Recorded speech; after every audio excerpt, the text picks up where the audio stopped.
Science is interesting, and if you don't agree, you can fuck off.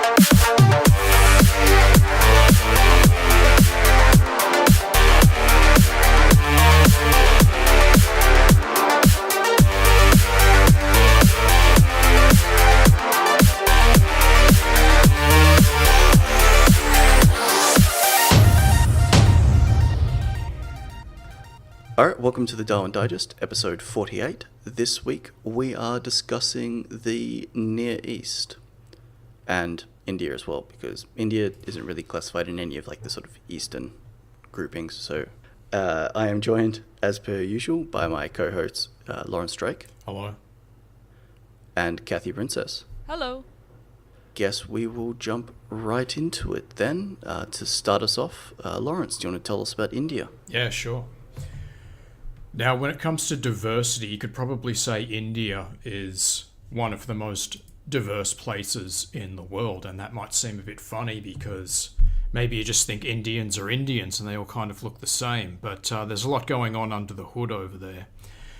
There's more languages spoken in India than there is in Europe, and it's not by a long shot are they the same. I think it's about 20 languages in India, and in Europe, and hundreds in India. You've got main languages, then you've got languages that are just spoken in little pizza pie pockets of India. But no matter how you measure it, there are far more languages spoken in India. And not only do you have different languages, you've got different ethnic groups, and on top of that, you've got different religions. The main religions, as people are probably aware, Hinduism, Buddhism, Jainism, Sikhism, Christianity, and Islam.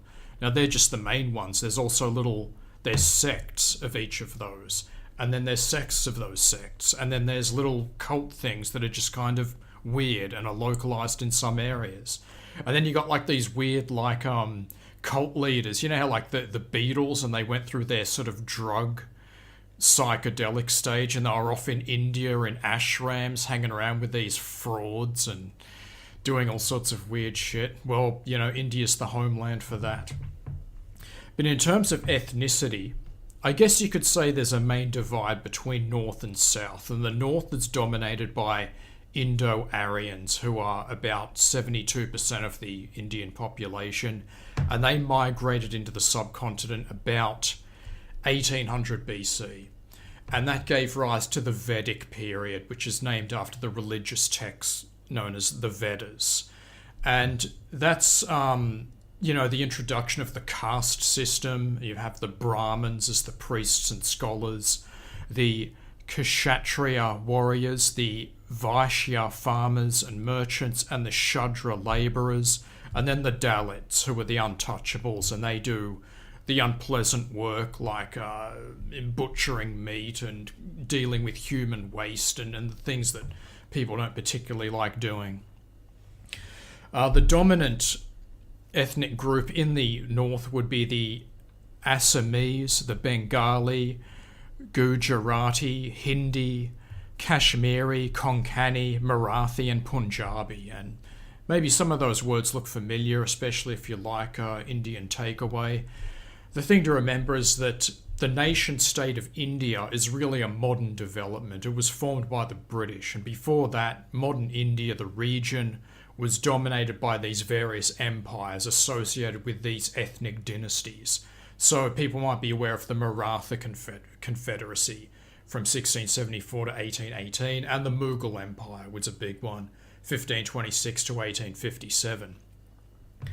Now, the Persian Empire dominated northern India until Alexander the Great conquered it in 327 BC, and that brought elements of Hellenic culture to India. So you have this period where you've got Greco-Buddhist art, and statues at the time can sort of be seen, like you've got Buddha wearing Greek-style robes and using Greek-style posing, and I think that's pretty cool. And after that, like the Alexander the Great, his conquest in India basically fell apart after he left, but after that, indigenous empires took over. The biggest of those would probably be the Ashoka Empire, which was a major one between 269 and 232 BC. and the Gupta Empire, which was a high point in pre-modern Indian civilization. That's 240 to 280 AD. And this was a period of flourishing in philosophy, science, literature, mathematics, architecture, astronomy, technology, art, engineering, religion, and astronomy.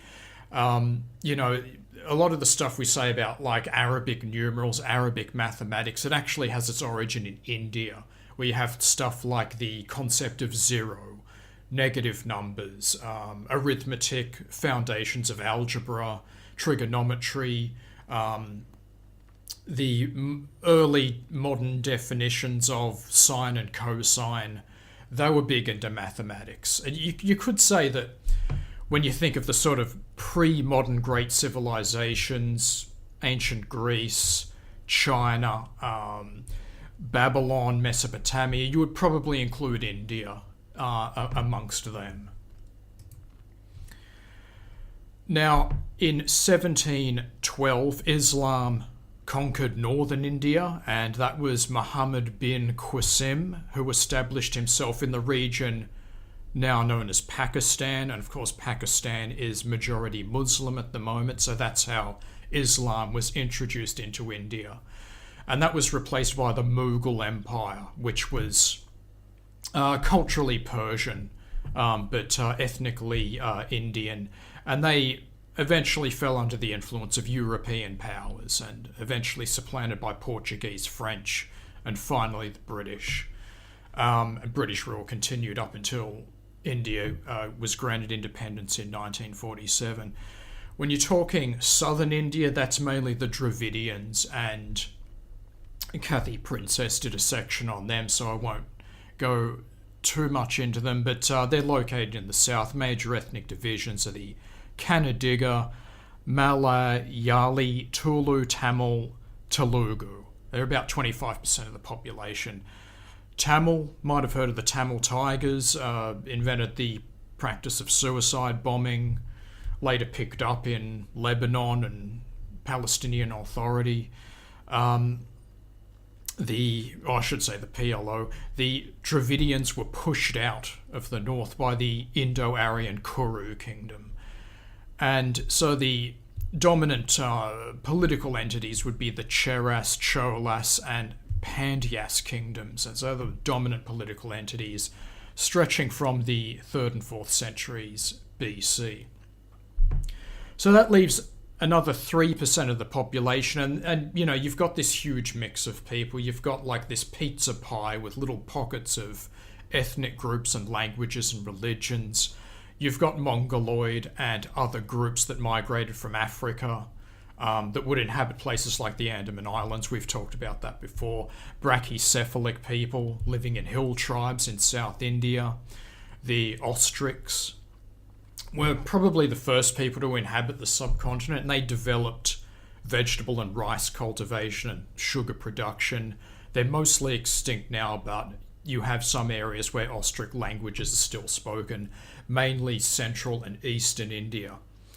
Now, India itself is it's a really complex society, heavily populated. I'm talking 1.31 billion people, so that's a shit ton of people. That's just below China at 1.37. So basically they have the same massively sized populations. Like we all know China is hugely populated, but India is right up there. And in terms of IQ, 82, but you've got to keep in mind that India is a country with extreme poverty, and that poverty is rapidly on the decline. So we don't they probably could make some headway before they reach their genetic limit. Lots of iodine deficiency, and iodine deficiency does inhibit IQ. So there are things they can do, and they are doing various things to lift themselves out of poverty. Also, the education system's pretty shit, but that might be fixed up in the future as well. Some people say, and I've probably said it myself on occasion, so if you listen to me, be skeptical of what I say, just as you should be skeptical of what everyone says. It's said that the Brahmin caste has an average IQ of 120, which would give them the highest average in the entire world. The thing is, I'm not entirely sure where that figure comes from, because I don't think anyone ever sat down and gave Brahmin Indians an IQ test in the same way that Richard Lynn looked through all his studies of IQs. So I think it's basically an estimate that's come from somewhere. The thing is, Brahmin's not really an ethnic group. It's a priest caste in Hinduism, and they oversee the temples and act as the sort of scholarly class. But historically, Brahmins have also been merchants, traders, farmers, and soldiers, so it all gets even more complicated. And they're estimated about 5% of India are Brahmins, and so you can see how complex it is with that interrelationship of ethnicity, language, religion, and then you've got caste on top of that. And, caste is a touchy subject in India, so you could understand why not a lot of people are sort of opening up that can of worms. But here's something we do know. There's 4 Indians that have won Nobel Prizes in hard sciences. That would be V.C. Raman for physics in 1930, Chandrasekhar for physics in 1983, Ramakrishnan for chemistry in 2009, and Khurana for medicine in 1968. Now, all but the last were from a tiny Tamil Brahmin community. And also a notable Tamil Brahmin would be the chess champion and mathematician Ramanujan. Now, the average IQ of Indian immigrants in the US is about 112. That isn't entirely surprising. Obviously, smart people in India are going to see their options limited, so they'd want to move somewhere else. Will India become a superpower? Well, I would be skeptical of that. I could understand China perhaps becoming a superpower, but India, I just don't see it happening with the enormous drag factor of its low IQ population, even though there would be a huge pool of people with high IQs. Especially given how large the population is, 1.3 billion. But I think it'll probably end up doing a lot better. They are making steps towards lifting themselves out of poverty. Corruption holds them back. Corruption is extensive. And corruption's very hard to stamp out. India currently ranks 79 on Transparency International's Corruption Perception Index, which ranks about equal with China. Now, while China is massively corrupt, they would be ethnically close to the Japanese, and Japan is not a very corrupt country. So what could happen if China took its high IQ, massive population, massive amounts of economic growth, and reduced its corruption to sort of Japanese levels? Well, that would be a force to be reckoned with, in my opinion. India ranks 130th in the Ease of Doing Business Index, which is pretty shit. It's about on par with Africa and the Middle East. So what that means is if you want to do something like start a business, you've got to go through layers and layers of bureaucracy, which takes a lot of time. And, bribes, inefficiency, corruption, all increases the amount of time and effort that you would have to do to do business. And at the top of that index you have countries like New Zealand, the Scandinavian countries, and that means it's a really easy process to just get your business registered and do all that kind of thing. So yes, there are enormous drag factors keeping India down, not just the IQ of the population. And of course, corruption probably has genetic components in terms of interpersonal trust.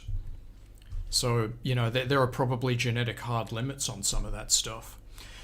Now, as I mentioned before, India being India really starts with the British, and I'll take any excuse to talk about the British Empire, which is my favourite empire. Now, India was known as the jewel in the crown of the British Empire, and the interesting thing is that the British Raj was run by 900 civil servants, 70,000 soldiers, and that was governing a population of 250 million. So that seems funny. How did they pull that off? Well, you have to go back to the beginning. The origins of British rule in India starts with the British East India Trading Company. Now, the East India Company could be considered the first multinational corporation, and get this, it's got its own army, it's got its own navy, it's got its own courts, it sets its own foreign policy, it mints its own currency, and it even had its own country to govern. Does that sound like the sort of corporation you'd like to work for? It does to me. But wait a second, that's kind of weird, isn't it? Like, how's a corporation governing a fifth of the world's population? Like, that's bizarre, and even at the time, people thought the situation was bizarre. It all goes back to when Queen Elizabeth granted a royal charter in 1600 to a joint stock company for the purposes of trading in East Asia and competing with the Portuguese and Dutch. Now, at the time, India was ruled by the Mughals, who were ethnically Turco-Mongolian and Persian culturally. And although the Mughals were Muslim, most of the population's Hindu, so you've got tensions there. And the British were not the first Europeans onto the scene in India. I mean, not counting Alexander the Great, but in the more modern period, you had Portugal going there for a century before, and the Dutch had also secured lucrative trade routes with their Dutch East India Trade Company. So the British East India Trade Company competes with the Dutch.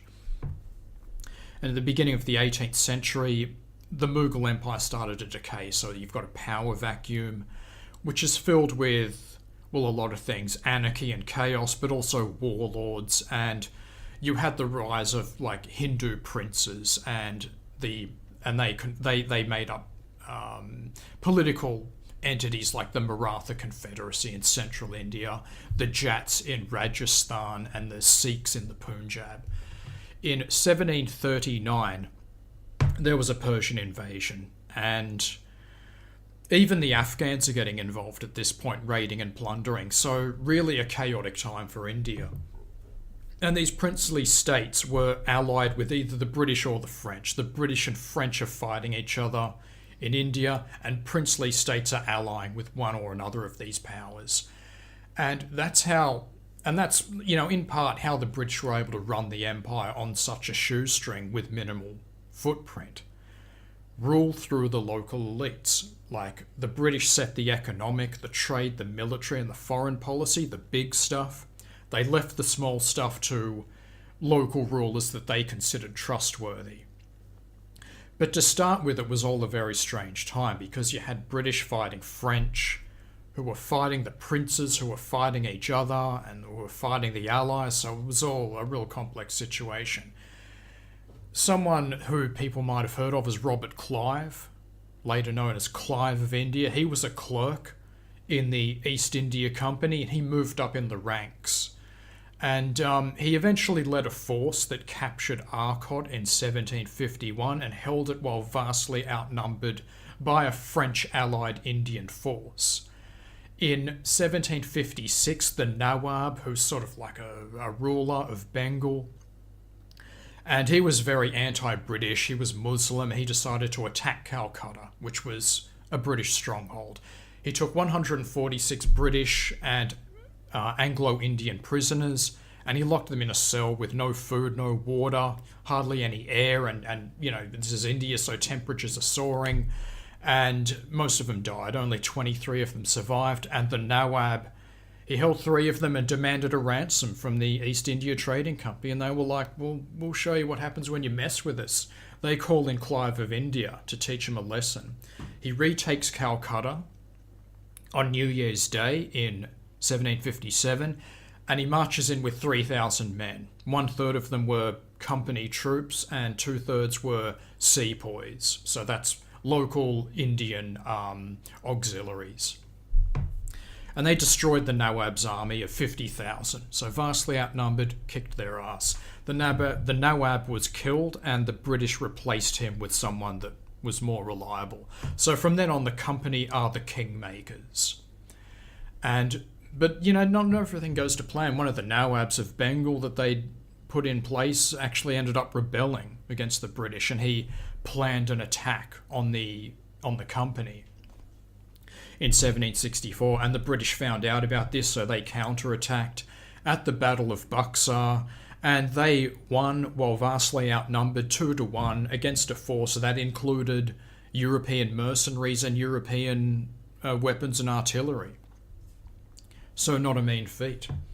As I said, it's an interesting time, and you have like Indians working with the European powers as auxiliaries, but you also have fortune-seeking Europeans who are working for Indian princes as mercenaries. So, everyone's fighting everyone at this time at that place. Now, the company, as you could probably imagine, it got rich, like really rich. The directors were making absolute fortunes. They were buying up huge properties back in England, because basically they had a trade monopoly with the Near East and Asia, and their own country to govern. So you weren't allowed to compete with them, which is good if you're the trading company, but overall, they did end up having a lot of financial troubles. They had to be bailed out a lot of the time by the government, so it wasn't completely smooth sailing, but they were basically filthy rich. And, they were getting settled pretty well into that country. 1/3 of company men had Indian wives or mistresses. In fact, Indian men were throwing their daughters at company men, because doing so you could advance your own family into money and status. I mean, that's not uncommon. Europe, for most of history, had arranged marriages, and you wanted to get your children into a wealthy and family with status, because that would raise your own status. So you could understand why they did that. One famous company officer was a guy named Charles Stewart, and he eventually got the nickname Hindu Stew. And in VCP Hodgson's biography of Stewart, he says, quote, "He had studied the language, manners, and customs of the natives of this country with so much enthusiasm, his intimacy with them obtained for him the name of Hindu Stewart." So, as the name suggests, he was fascinated with Hinduism. He actually considered himself a Hindu, even though you can't technically convert to Hinduism. And he took upon the local customs, like bathing in the river Ganges every morning. And he started wearing Indian clothes and things. And he was even writing articles in papers talking about how Indian women were more sensual than British women, and British women should start wearing the Indian sari as a fashion accessory. And he died in 1828. His grave is currently in Calcutta, in a tomb that resembles a Hindu temple. The company was generally content to leave local Indian traditions alone. The company actually forbade proselytization to Christianity, because they thought that, messing around with the local culture is bad for business. But under British rule, there were cultural practices that conflicted too strongly with the British sense of justice, decency, and fair play, and they had to go. Maybe some people are aware of this story. The Hindu practice of widow burning was outlawed, and so was the killing of firstborn girls. And as a story, when Brahmin priests complained to Charles James Napier that widow burning is a part of their culture and had to be respected, he replied, quote, "Be it so. This burning of widows is your custom. Prepare the funeral pyre. But my nation also has a custom. When men burn women alive, we hang them and confiscate all their property. My carpenters shall therefore erect gibbets on which to hang all concerned when the widow is consumed. Let us all act according to national customs." Now, it didn't take long for the Indians to get the message. Widow burning soon ceased after that. But, it's a rocky time. British rule in India was never completely smooth sailing. The Sepoy Rebellion in 1857 occurred when Indian troops became suspicious that the British were going to abolish the caste system and start mass converting people to Christianity. And it didn't help with rumours that the new Enfield rifle that were issued to the Indian troops were greased with, or the cartridges were greased with pig and cow fat, which would have offended both Muslims and Hindus. And even though the company made sure that only ungreased cartridges were issued and the troops could grease their own as they saw fit, they put in the effort, but the damage was done. And the mutiny was a really hugely violent affair. And you're talking you've got mobs, you've got Indian nobles joining in, you've got, they murdered British soldiers, they murdered many civilians, including women and children, a lot of rape and torture and mutilation. Most Indian princes stayed loyal to the British, and the Sikhs and Gurkhas were especially loyal, but the British were taken by surprise, and they were stretched thin. And so it took 2 years to crush the rebellion, but the empire eventually struck back, and they fought and defeated vastly outnumbered forces, but they eventually gained the upper hand. And the thing is, they were fighting troops that they had themselves trained, so that made it harder for them, but they did eventually prevail.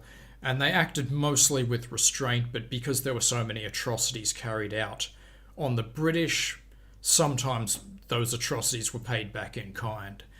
Now, after the British, after that rebellion, the British government dissolved company rule, and that was the time of the British Raj, and that was where the actual British government took over control of the country, and they tended to rule with the same light touch and rule through the local elites.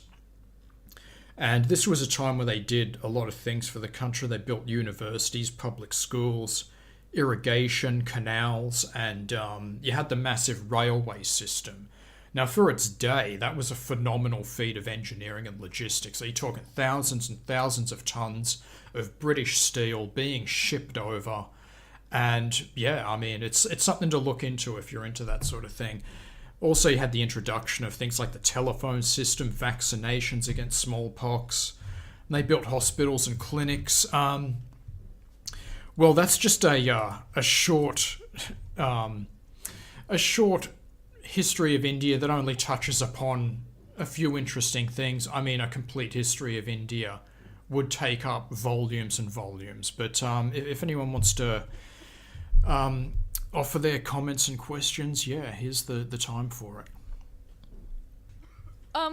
You made some interesting observations about the sort of IQ differences, or alleged IQ differences between the different castes. And I mean, it really does make sense, because the more kind of white actor mixture you have, I think is kind of correlative to IQ. And even though there aren't any very reliable measurements, I think we can kind of safely say that there is definitely a difference in between Dalits and Brahmins in that. Now, I was just kind of, I don't know, I just wanted to comment on the fact that a lot of these people, these high IQ Indians, are hell-bent on leaving India and moving to the West, Britain, America, etc. The whole Pajit, the IT technician thing, and so if they do that, then the whole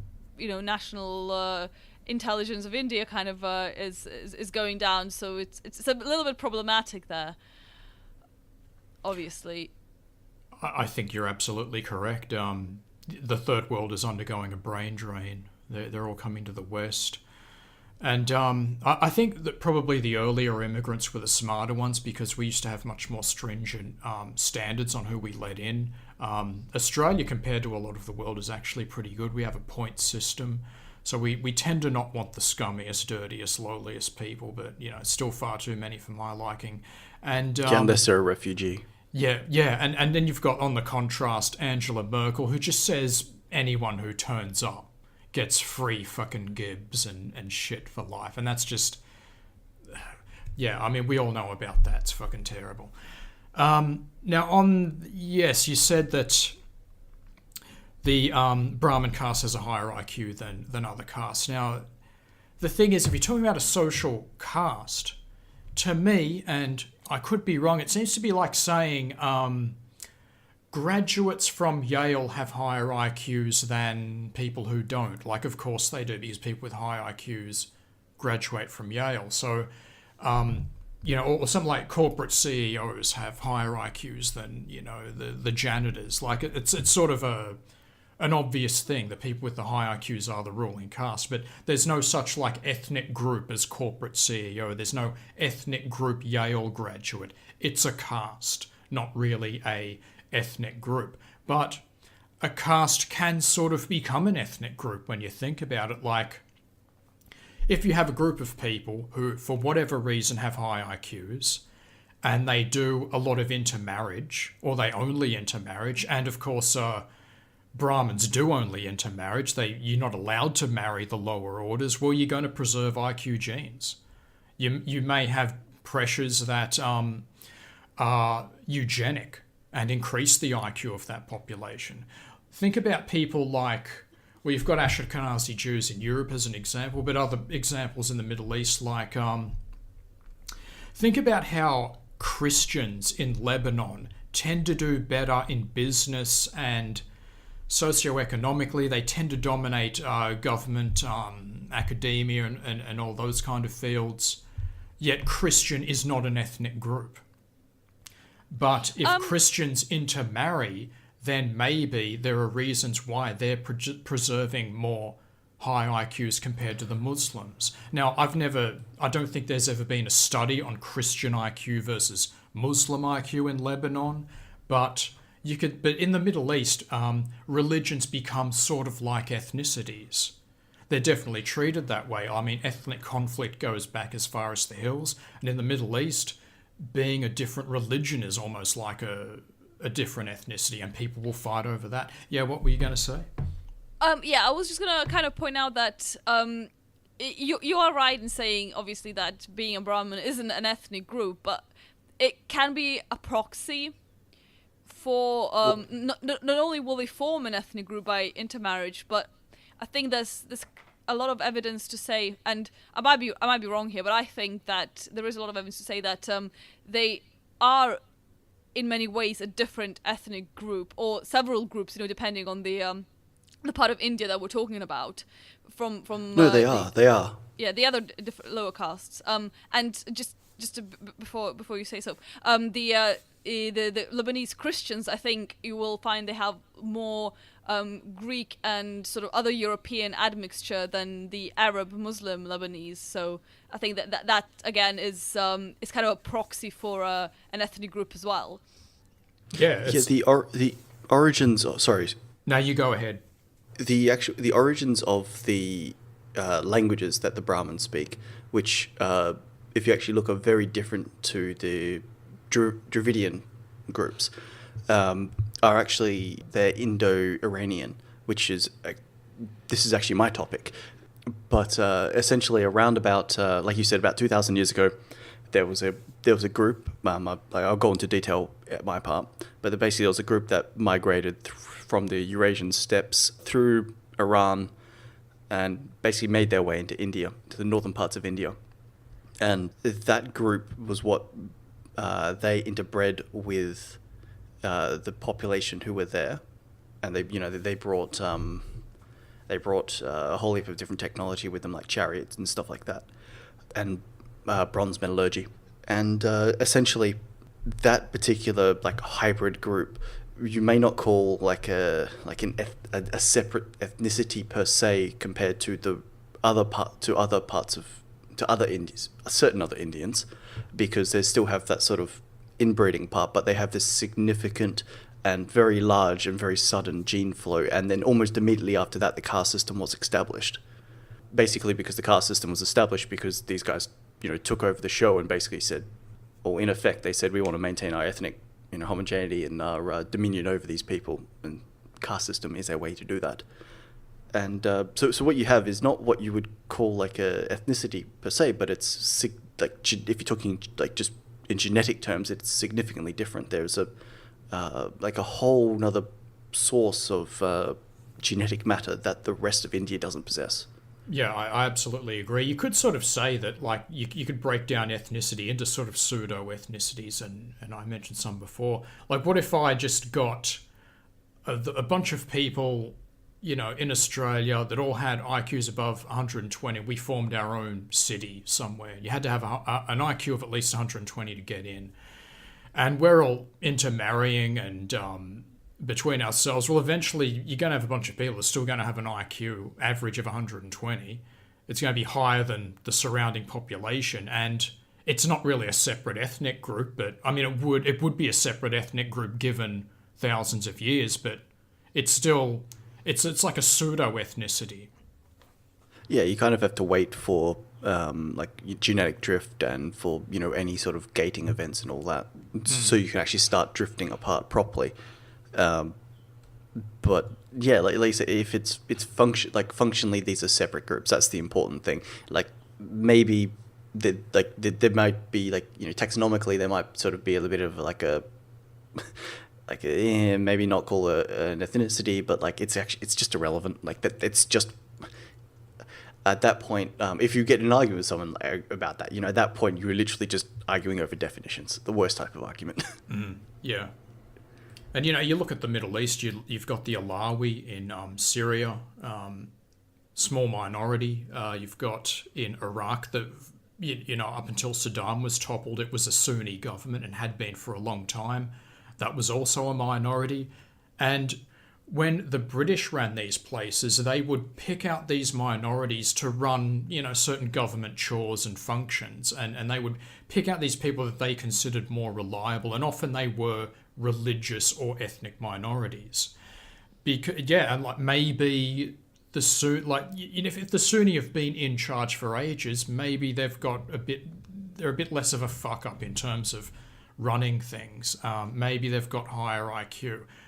I don't know, they've got something going for them. Maybe just being a minority means that, you have to be a bit smarter than everyone else to survive. I mean, given the amount of ethnic warfare and hatred in that part of the world, the smart and the cunning ones survive and the stupid ones get killed off. Yeah, pretty much. I just add that, like, there's a similar sort of thing happening in America. Like, if you look at Charles Murray's work Coming Apart, and he talks about how Harvard graduates are marrying other Harvard graduates. So in the West, in sort of more meritocratic societies, there's still a massive amount of cognitive sorting, and the smart marry the smart. And that means that the kids are smart, and they are basically becoming a sort of caste. And I think that's kind of why the managerial class of Western countries is so united in this sort of left liberal third world sort of shit mentality, is because they are kind of a caste.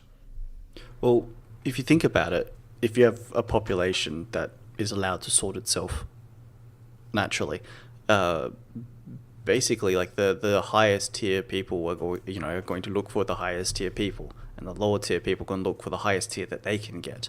And there might be like a bit of interplay there, but like broadly you'll find that they'll segregate themselves mostly, but obviously there will be like flow between the two of if you just want to break it up into high and low. But if everyone goes for what the best that they can do, then it would actually make sense that these would separate themselves out naturally. The only difference between that and a caste system is formalizing it. You're absolutely correct, yeah. And in any sort of, I mean, it's going to happen in any sort of society. There's going to be that cognitive sorting, but when you have societies that are more meritocratic as opposed to rigidly caste, it's probably going to happen even more, because that's the natural tendency of people. Basically the Harvard hotshot graduate lawyers are marrying the other Harvard hotshot graduate lawyers, and yeah. The only difference is they're not really having kids. There is a... I think things have picked up recently, and that the wealthier Americans are starting to have more kids than they used to. But generally, yeah, I do agree. In high IQ people tend to have less children, and that's it's interesting because it reminded me when you were talking about this. It reminded me of the whole evolution of kind of, especially in the Anglo-Saxon world, in Britain in particular. I'm talking about where the middle class is basically outbred the working class, to say, and there was a lot of downward gene flow because of primogeniture and inheritance laws, and people, the the subsequent children having to move down into the middle and lower classes, and overall kind of raising the genetic quality of the population by basically preventing the dumber people from breeding, by just being depriving them of resources. If you have for example, a butcher that is, descends from the higher IQ middle class, he's going to do better than the butcher next door who doesn't have that advantage. But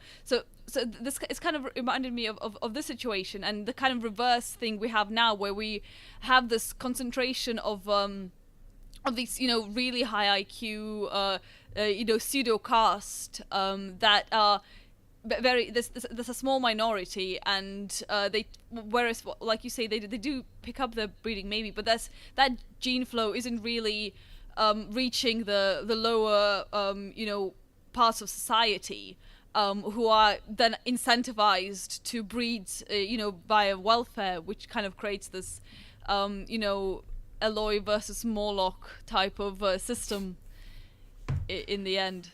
Oh yeah, well, welfare is an extremely dysgenic social policy. So maybe more hotshot CEOs should be hooking up with their secretaries and not other hotshot CEOs to spread the genes around. Yeah, that would be better for society. That's why women should not be hotshot CEOs in the first place. Well, I think it's like in the Fortune 500 companies, 1% of them have female CEOs. So, yeah, maybe it's not that big of a problem. Yeah. At least not yet. Not until they're mandated by law to be 50-50 or something like that. Do you guys like Jordan Peterson? Yeah. Yeah, I reckon he's fucking awesome. He's my new hero. Yeah, he's there's a video, I can't remember the name of it or whatever, but he goes into depth about why there are less female CEOs. It's basically, men are more hardwired for high pressure, high risk, high stress, and being a CEO requires bold, innovative thinking. Now, that is to say that women aren't capable of that, but that men are more. There's a bell curve, and fewer women are capable of that. Yeah, That's it's a bell curve, and men are the worst and the best, and women are more tightly around the mean. That is the case with almost every single mental trait. Yeah. Because evolution can use. I've discussed this before. Evolution can use men as sort of like an experiment. Will this mutation work? Will this one not? Whereas with women, because they're the limiting factor in reproduction, you want a good solid baseline. And that means we must oppress all of the women according to feminism.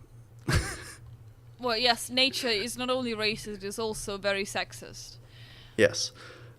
Shall we move on? I'll just add one little snide comment. People need to tell the difference between outcomes and intent. Just because there's a separate outcome doesn't mean the intent is malicious. Nature's going out of its way, because otherwise it just would have made us equal. Yeah. Well, I guess that's the central delusion, is absolute equality in everything, and not... well, we know that equality is bullshit, and why, so yeah. I've talked enough. We should go on to... Yeah, we should probably move on, because we're running on 40 minutes. So it might be a bit of a long show. Yeah, well, mine is my section is a lot less ambitious, I think, than Lawrence's was, because I'm not tackling a subcontinent. I'm only tackling two ethnic groups that are, I think, illustrative of the they're kind of on the different sides of this spectrum of evolutionary success. So to say. So the first one I'm going to talk about are the Pashtuns. So they're kind of found around Afghanistan and Pakistan and into India, that sort of region. And they're actually the largest tribal ethnic group in the world, the largest quote-unquote segmentary lineage group, numbering around 50 million in total. So the vast majority of Pashtuns are found in their traditional homeland, located in the area south of the Amu Darya in Afghanistan, no idea what that is, and west of the Indus River in Pakistan, which also includes Khyber Pakhtunkhwa, okay, federally administered tribal areas, and part of Balochistan. Okay, if anybody knows what that means, feel free to feel informed. The additional Pashtun, communities are also found in western North Afghanistan, in Kashmir, and northwestern Punjab, and also sizable communities in India. And a lot of the Muslims in India are largely of Pashtun ancestry.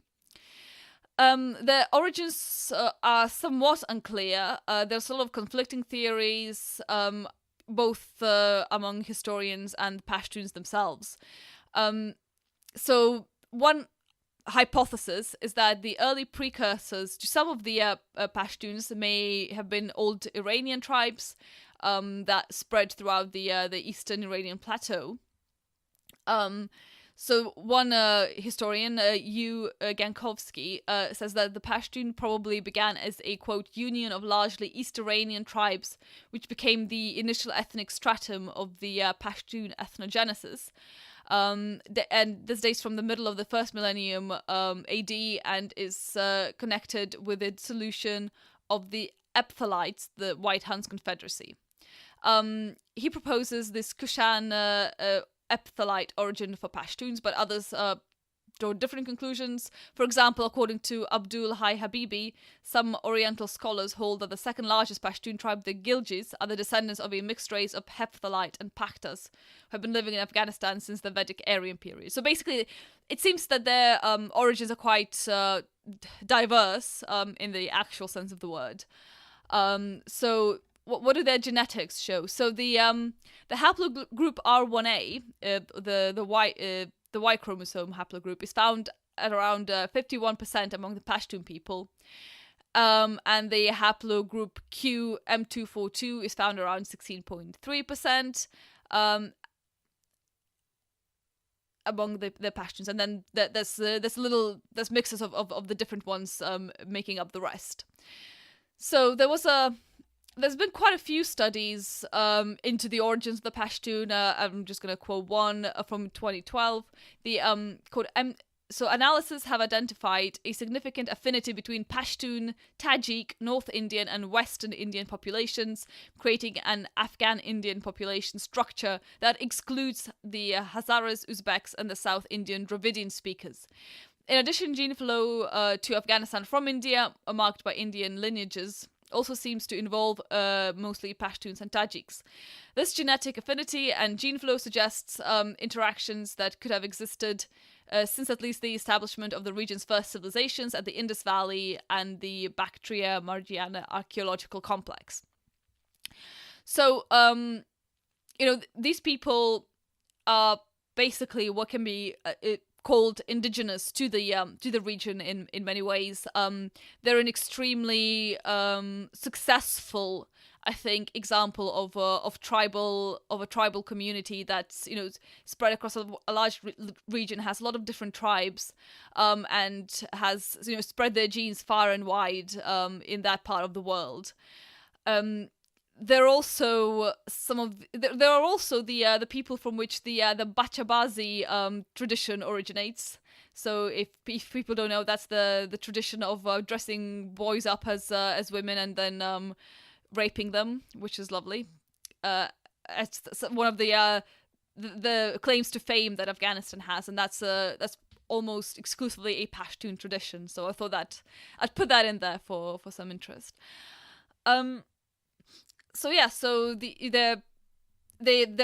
many examples of people from Pashtun from this ethnic group being in India and making up like I said, the vast majority of the Muslim population as well. So there's something called the Pashtun Wali, which is known as the Pashtun ethical code or the Pashtun way. And their main principles are, I think people might find this quite interesting. the first principle is hospitality, or melmastia in the Pashto language, showing hospitality and profound respect to all visitors, regardless of race, religion, national affiliation, or economic status, and doing so without any hope of remuneration or favor. How very tolerant, diverse, and inclusive. Just something that some Western shitlib can really fall in love with. Sorry, just ask quick. Was that originally an ethic? Was that originally? Did they words?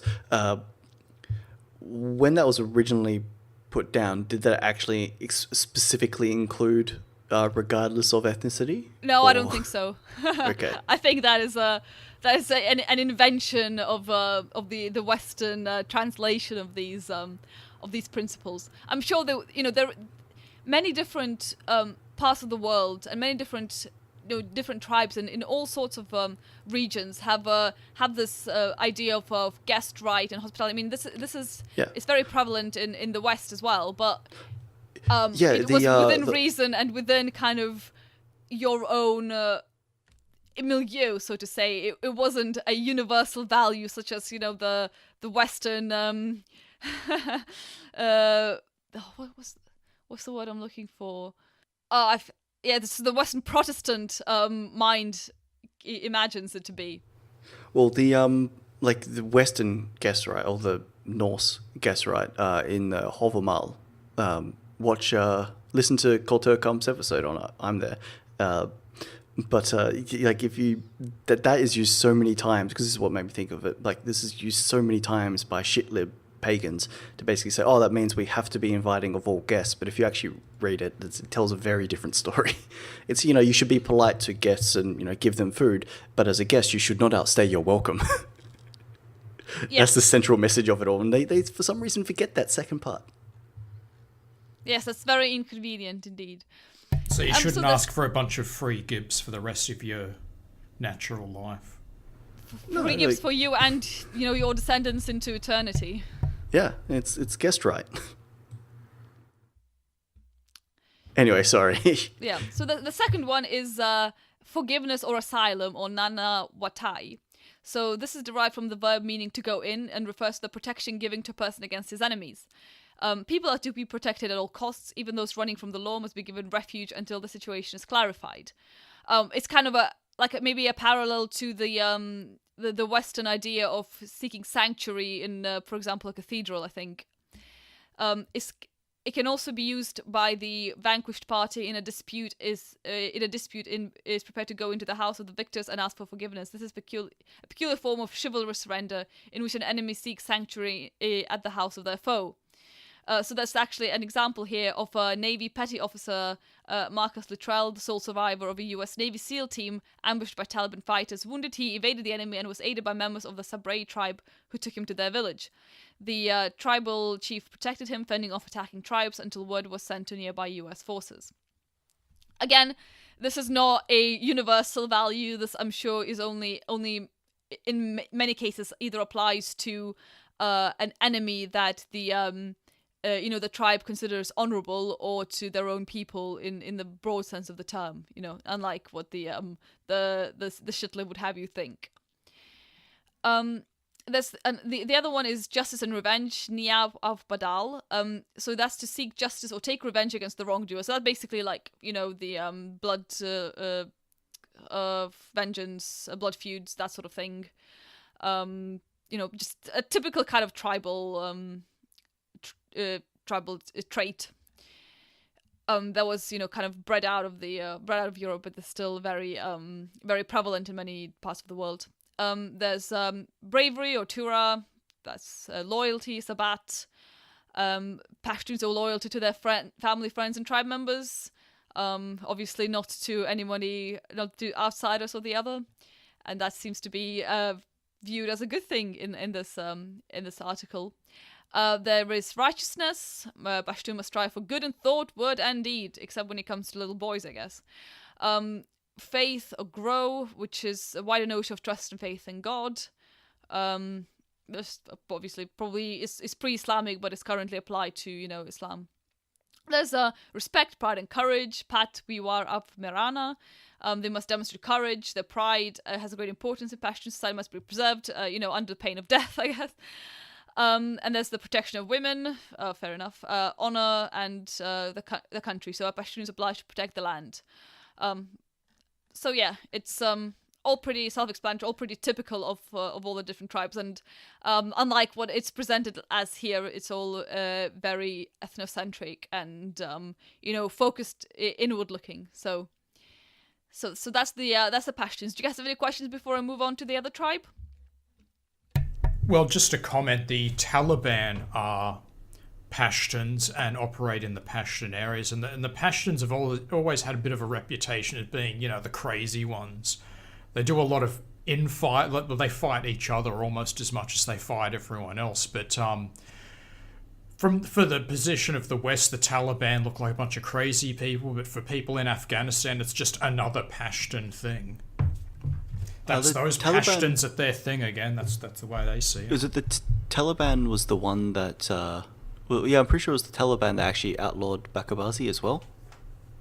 Yes. Yeah. I think they did, yeah. Yeah, because I recall it might have been The Economist, it was some shit Libby, international magazine bullshit, maybe the Times, maybe Time, where basically the Taliban were using like young boys as like traps, basically. Well, obviously Bakabazi are traps, but like literal traps as well, to find to basically so they could infiltrate like police barracks and stuff, police barracks and stuff like that. And then whilst there, like the kid would either open up doors for the Taliban or he would just kill them. Yeah, or strap a bomb to the kid and send him in. They're not above using shit tactics like that. I don't know if they did that, but it wouldn't surprise me. But yeah, I just recall, like, I sort of read that and it's kind of funny. What was the saying? It was women are for children, boys are for pleasure. It's just like, what? Yeah, that's there is a lot of I think this kind of homosexuality, it's obviously it's extremely prevalent in the Pashtuns, but it kind of extends to other parts of like the Near and Middle East as well. There's a lot of kind of semi-repressed, kind of legitimized homosexuality, and it's kind of like the it draws a parallel to what the Hasidic Jews do, in their little enclaves in the West. All those cases of like rabbi pedophilia and stuff. From what I understand, it's basically where you've got like harem culture, for lack of a better word, where the upper class, the best, not just like one or two people, but the upper crust. So maybe you would have like a couple per village or whatever. Basically have claim to most or close to all of the women, and the men are left to find release in other things. And the release, that's goats and young boys. Yeah, I mean, I'm aware of that kind of theory. It still seems sort of weird to me. Yeah, lots of men in the West don't go on dates very often. They don't go and have sex with other men. Yeah, well, there's the whole down low thing amongst Africans. Yeah, I think they just like the down low. Anyway, the other tribe. So the tribe. Yeah. Let's talk about something a little less rapey. Different. So less rapey, yeah. So the other tribe are the Kalash, and they are a very unique people who live in sort of the mountainous regions of Pakistan.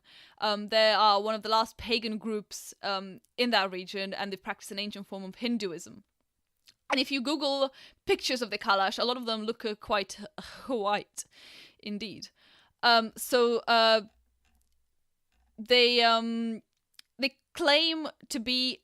Some of them claim to be the descendants of Alexander the Great soldiers, and actually, a recent genetic analysis actually showed that there might be some evidence to this, some truth to this. So there was a study in 2014 on the DNA of the Kalash people that showed evidence of input from modern-day Germany and Austria between 990 and 210 BC, which obviously overlaps with the incursions of Alexander the Great into the Near East and India. I think the big question for the Kalash was always what people are they? What's their genetic origin?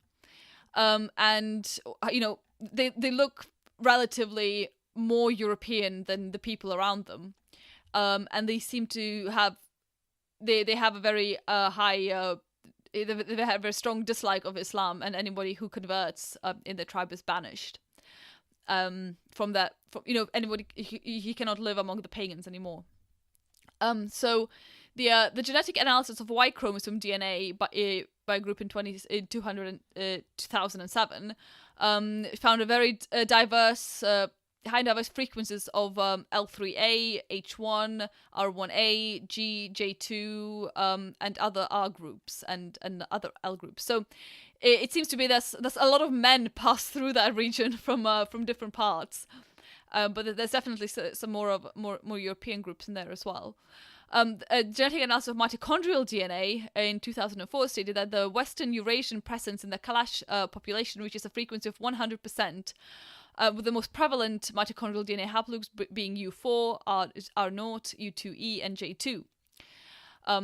U4 being almost a third, and the rest making up, and RO being about 25%. And so the study asserted that no East or South Asian lineages were detected, and that the Kalash population is composed of Western Eurasian lineages, and these lineages are actually rare or absent in all the surrounding populations. So it seems to be the case that a maternal lineage of Western Eurasians, and then a more kind of diverse paternal lineage, which makes sense, being where they are. There was also a study of gene variants, of kind of genomic DNA gene variants that weren't part of, they're not mitochondrial. Found that the Kalash people of Pakistan have among the highest rate of this new haplogroup D, at around 60% occurrence in the 6,000-year-old allele. And they also exhibit exceedingly rare 19 allele value at a specific autosomal marker at a higher frequency, higher than the majority of other world populations which do have it. So it just kind of illustrates that they are quite genetically unique. Another study in 2006, employing genetic testing, concluded that they are a distinct and perhaps even an aboriginal population with only minor contributions from outside peoples, mainly through like the Y chromosome and so the male invasions. Actually, in one cluster analysis, the Kalash formed one cluster, the other clusters being Africans, Europeans, Middle Easterners, South Asians, East Asians, Melanesians, and Native Americans, which is I think quite interesting indeed. And so on and so forth. So they're a very interesting population. There's not very many of them at all. I think the current numbers stand at around. Let me double check this. The current population is around 4,000. So I just kind of picked them, A, because they're this very unique group, and B, because it's kind of the opposite. So they're not a very successful group at all. They're kind of the opposite of the Pashtuns in a way, coming from roughly the same region. So their language is from the Dardic family of the Indo-Aryan branch. So they are, they're linguistically Indo-European. Well, sort of, I guess you could consider them from the same from the same general source, I guess. So yeah, they're like I said, they're still pagans, practicing an ancient form of Hinduism. They are they have their own specific deities. Their traditions have been compared to that of ancient Greece, but actually closer to the pre-Zoroastrian Vedic traditions of the Indo-Aryan peoples. And interestingly enough, they do not, unlike many other tribes, living around them, they really don't segregate their men and women very much. So this, or at all really. So there's some interesting points here. They don't frown on contact between the sexes. They only ever kind of segregating menstruating women into their own buildings, just like all sorts of different tribes do around the world. And the girl. if a woman wants to change husbands, she can actually write a letter to her prospective new husband, informing the would-be groom of how much her current husband paid for her, and the new husband has to pay double. So that's an interesting sort of degenerate, I guess, immoral practice there. So the sanctity, they don't really believe in the sanctity of marriage, I guess. And yes, so they're about half of them do practice Islam, but they kind of the two religious populations don't really mix very much. So that's them. There's that because they look quite European. There's been kind of speculation whether they do have European ancestry, but they don't seem to have very much kind of admixture apart from that particular gene flow from modern from kind of Hellenic populations during the time of Alexander the Great. So yeah, do you have any questions? Yeah, that's the thing about Afghanistan. Everyone's been through there and left their genetic stamp on the place, like even Mongols. And there's some people in Afghanistan that look kind of Asian. But as you were saying, that they look kind of white. I mean, Caucasoid is a very broad category, just as Mongoloid and Negroid are, and white is a subsection of Caucasoid. So all Caucasoids are more closely related to each other than we are to Negroids. So that's why there are all of these people, leaving aside the entire issue of people coming through and leaving their genetic stamp that look kind of, look white to me. Yeah. This there do seem to be a mix anywhere from the picture that I just sent you of a girl who has blonde and blue eyes, to someone like the picture that I'm gonna send you guys now, which is women who look typically kind of Pakistani. Oh yeah. So it's, I think it kind of reflects their their paternal lineage from all the different parts. So yeah. That was interesting. Well, even just going briefly back to my subject, I'm just going to make this a really quick comment. You mentioned, Kathy, the sort of lighter skin Brahmins, and if you look at like Bollywood and their movie stars and things, well, very light skin. Is that because they spend all their time indoors? That's partially it. They find lighter skin more attractive. Now, I have maybe going back to the issue of sort of pseudo-ethnicity, you've got people with lighter skin descending from the north, where lighter skin is more of an advantage, where that's an evolutionary adaptation, and that lives on in some ethnicities and pseudo-ethnicities amongst cultures that sort of have more brown skin in general. So pigmentocracy occurs everywhere. It occurs in India. And you guys have been to university. I'm sure you've got like Indian professors. I mean, if you notice, they're fairly light-skinned and not really the dark-skinned ones. And, you got South America, the people that dominate government, business, academia, they're light-skinned. Futurism. Yeah, absolutely. They're light-skinned. Even in Israel, like you've got Ashkenazi Jews that, with the light skin, they completely dominate the political and economic structures. Not really the Jews from Arab countries. They're kind of at the bottom and have lower IQs. So pigmentocracy is really the rule in the world. Oh yeah. I think I'm sure it's white skin that makes people more intelligent. Yeah, obviously. One of our previous episodes, I covered the Romani. Their genetic origins are actually the Dravidians, the darker skinned Indians, except they come primarily, actually, strangely enough, from the north. Like there's little clusters of them all over the place, and in terms of their IQ, you can sort of make a comparison here. Obviously, the Romani are going to be very similar to their ethnic origins. When I think it was Lewontin, or maybe I can't remember when they were doing IQ testing of them, they used Ravens assorted matrices, one of the most common IQ tests. And the Romani actually complained that trying to do the simple ones made their head hurt. And they eventually had to do the children's version of the test. Yeah, that was a colleague of J. Philippe Rushton. Oh, was that okay? Yeah, he actually gave them a children's test and they found it too hard and gave them a headache.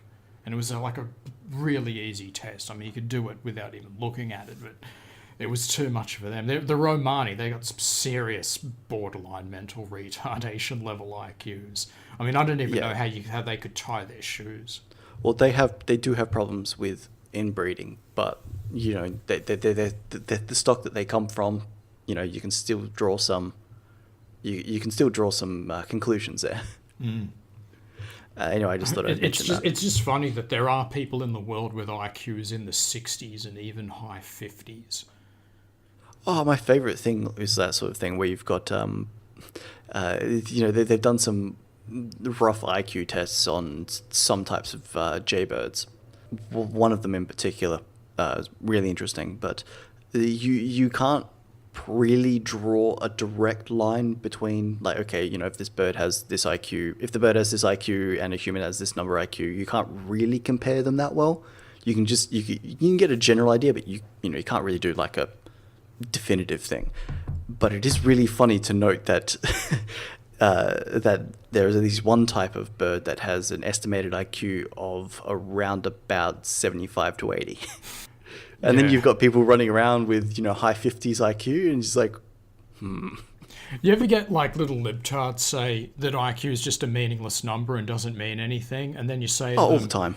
And then you say to them, okay, well, name a top scientist or a top professor in their field with an IQ of 85. If someone could find that and it was verified by a psychologist that they had an IQ of 85, yet they were a brilliant, innovative scientist, it wouldn't be enough evidence in itself, but it would certainly be a bit of a shock to the system if that occurred. But so far, I'm not aware of a single example of that happening.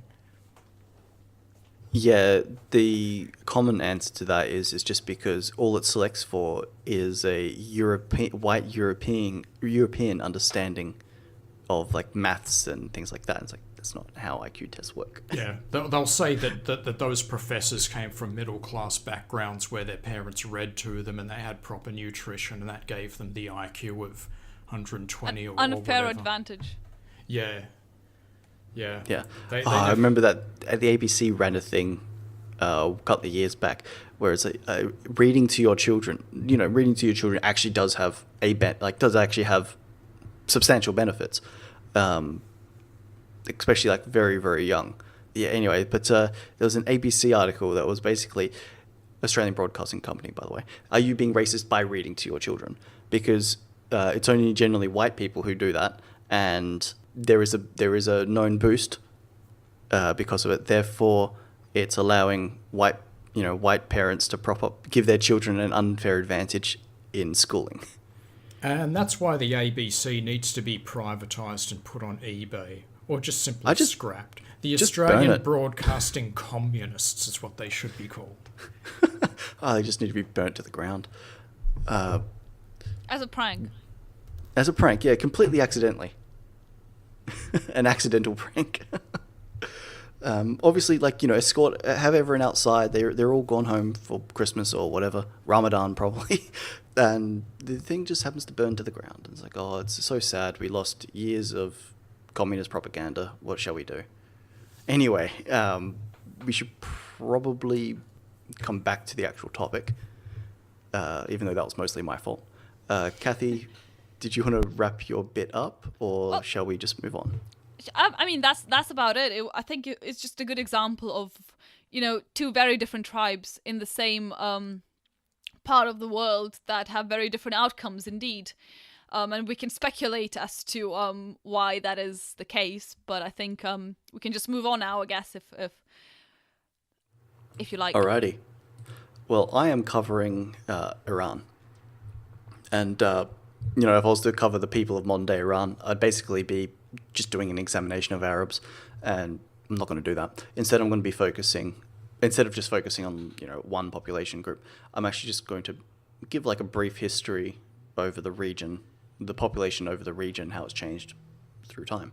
Now, this is only a brief overview of Iran's prehistory and early history, going up to the medieval period, I guess, but it's going to be very brief because there's a lot there, and I'd be there for weeks.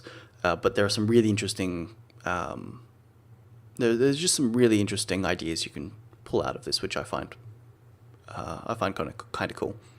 Anyway, the earliest evidence of inhabitants comes from places like the Darwin Cave in the Gillian province of northern Iran, and these date back to the Ionian stage of the Pleistocene epoch, which ran between around about 781,000 and 126,000 years ago.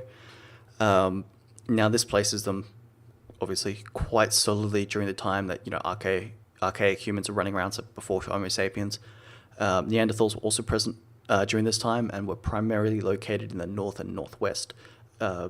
However, some sites have also been found centrally. And this is sort of a general theme with Iran, is basically people are only ever in the north, like there's a region of mountains, and they're only really there until the later periods of history. By the Epipaleolithic, which ran between about 20,000 and 13,000 years ago, we actually start to see sedentary hunter-gatherers living in the caves of the Zagros Mountains, the mountain range I mentioned before, and these people we can definitely call human.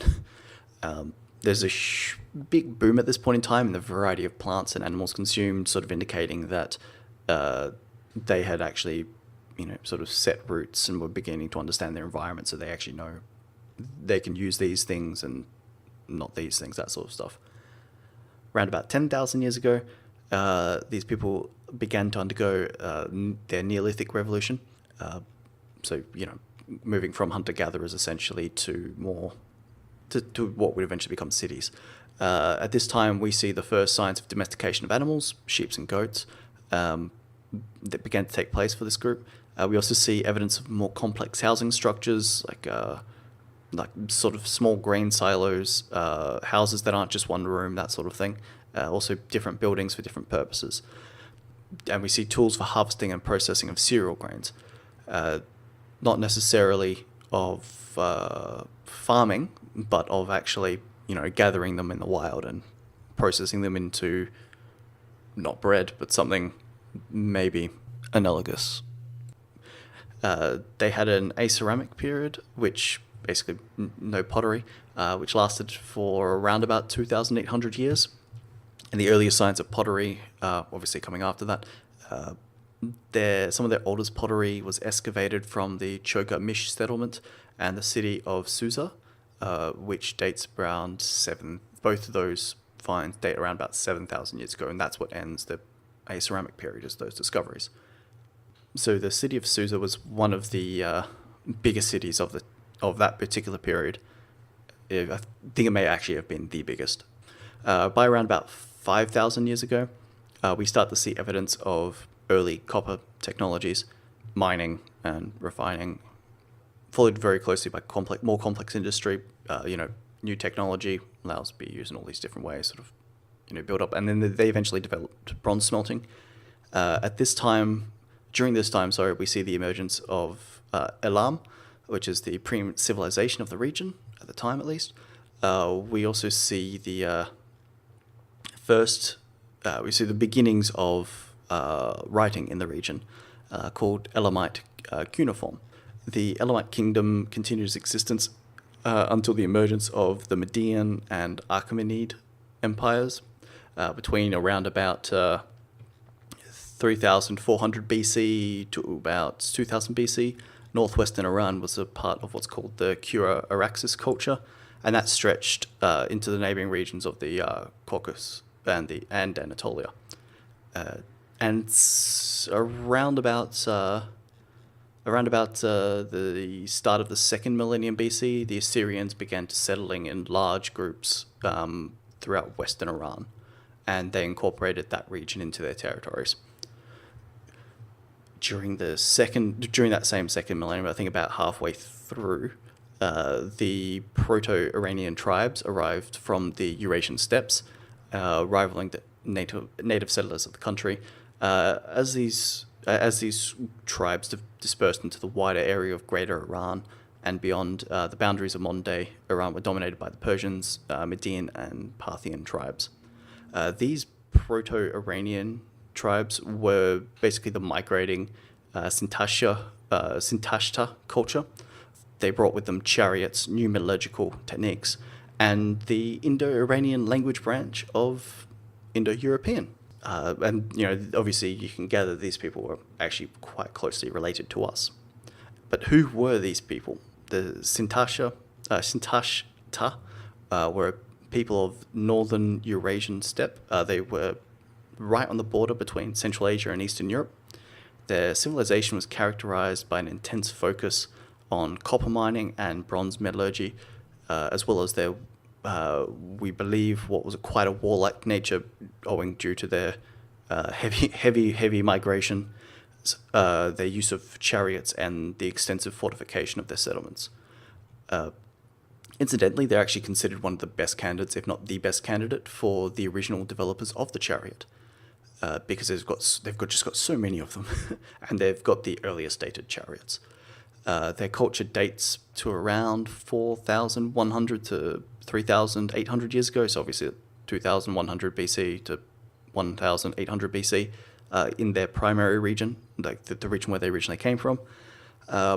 And they emerged from the mixing of the Poltavka and Bashkiro cultures.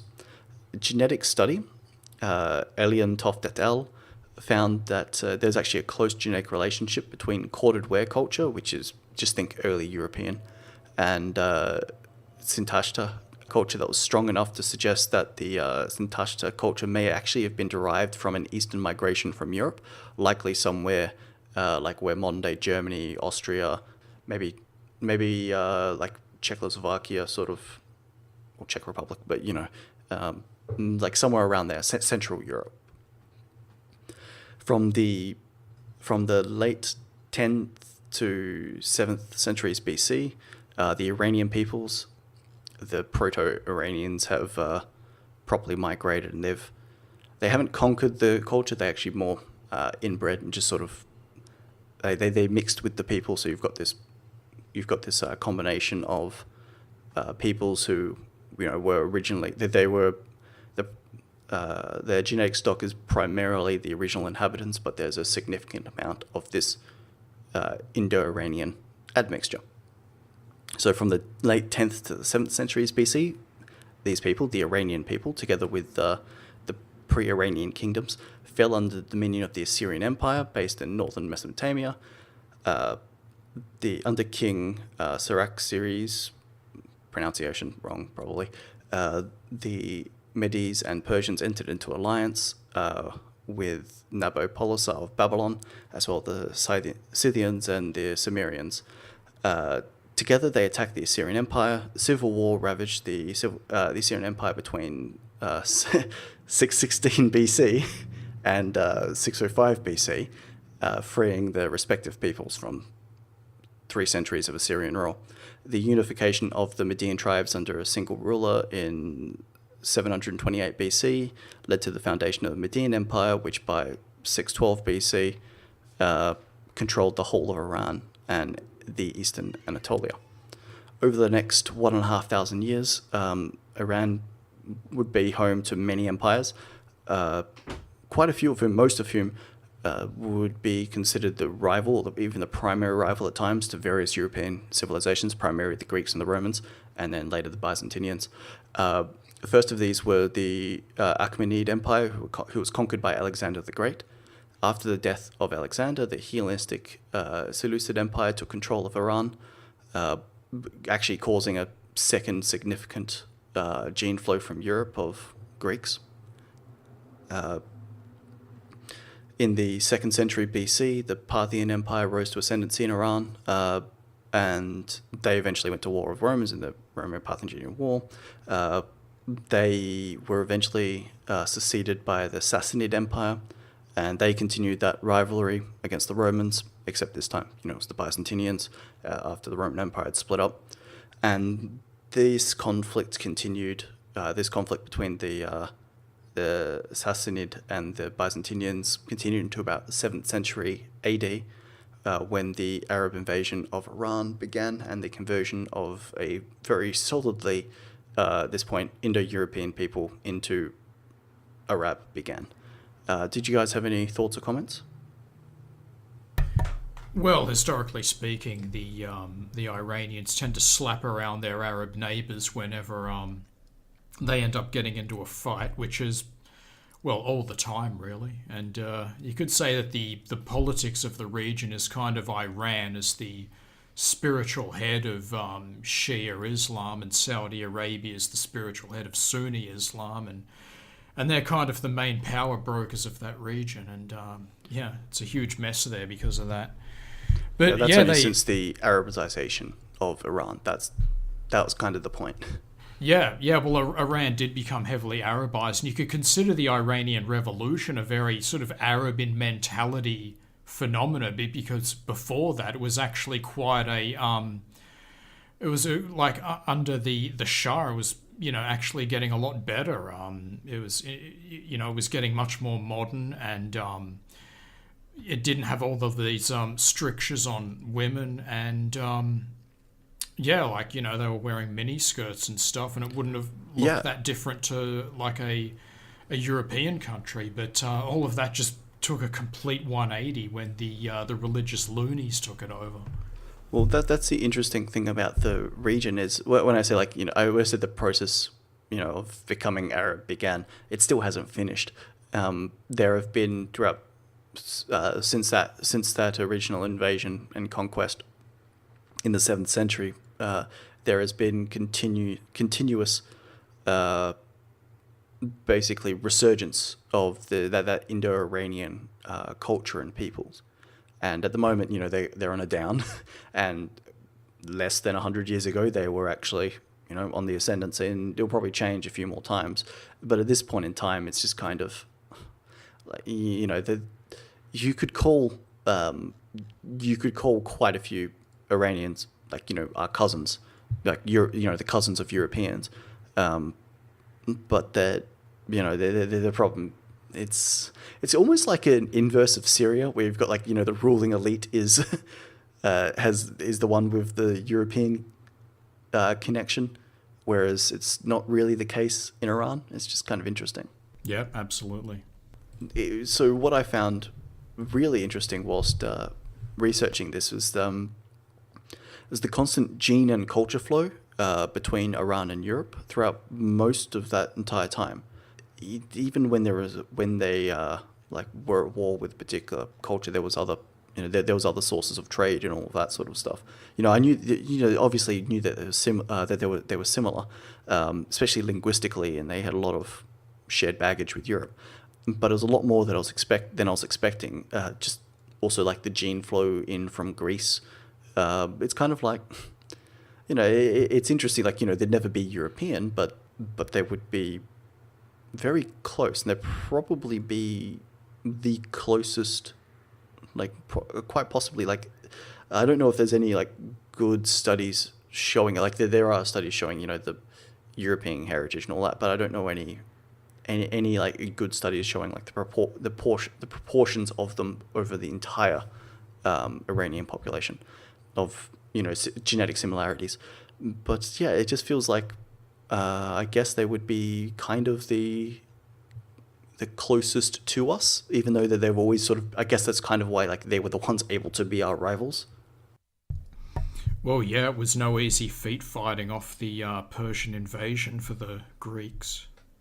Yeah, and that's the other thing is this rivalry is kind of a it's acting as a foil, and one of the themes that I constantly push is the need for something to struggle against, to the need to I guess face extinction to a degree, a threat, something to cause you to strive and do better. Otherwise, things just sort of become static and they start to fall apart. Yeah, I can agree with that. And yeah, it's the Persian Empire, the Parthian and the I'm blanking Sassanid empires. They were the great foil to to Europe for a significant period of time. Like, look at all, you can see like the Muslim conquest battles versus the